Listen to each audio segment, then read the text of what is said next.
Amit edits.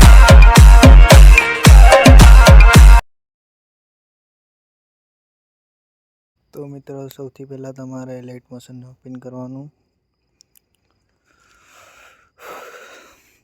Open થઈ જા. પછી ચેક ઇફેક્ટવાળા પ્રોજેક્ટને ઓપન કરવાનું. પછી અહીંયા ટચ કરવાનું. પછી સિલેક્ટ ઓલ લેયર્સ. પાછું અહીંયા ટચ કરવાનું. પછી કોપી લેયર્સ. પછી અહીંયા કટ કરી લેવું. પાછું અહીંયા કટ કરવાનું. પછી બીટમાર્ક પ્રોજેક્ટને ઓપન કરવાનું.